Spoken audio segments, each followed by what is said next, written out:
Well, it's a sunny day out on the lanai. A sunny day for a thought experiment,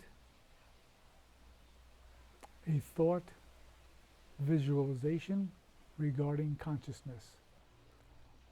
For example, let's take my hand. My hand will represent the world. My left hand will represent the world. My right hand represents mind, and mind superimposes itself over the world with its interpretations, translations, and stories about what's going on in the world. My right hand is the world.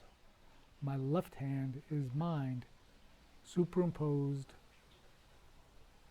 overlaying on the world its stories, its interpretations about what the world is like. Here is the world, here is mind, mind overlaying the world, and consciousness, aware of mind, overlaying the world. Consciousness is aware of mind overlaying the world. In this visualization, mind is easily observable,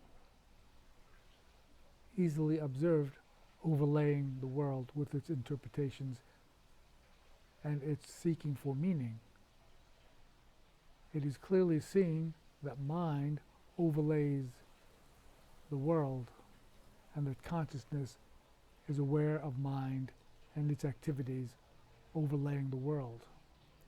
But in this visualization, the mind is visible, where in actuality the mind is invisible, and it only appears as if consciousness is directly observing the world without any mind activity.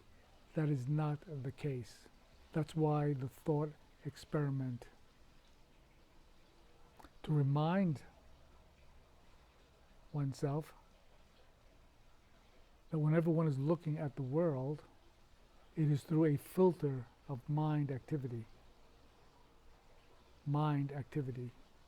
Even though phenomenally speaking, experientially speaking, mind activity is hidden from sight somewhere inside the head, neural transmissions going back and forth through the central nervous system, providing sensory data, input, and interpretation in the mind. The world, mind activity. The world, mind activity.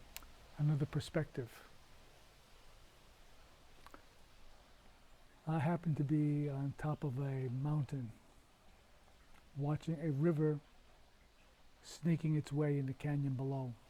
And there, in the middle of that river, is a solo kayaker.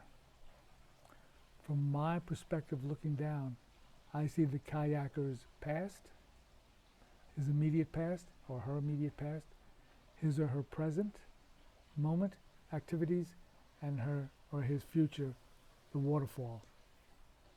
Language allows me to say past, present, future. The actuality is that there is simply a single snapshot in presence of past, present, and future.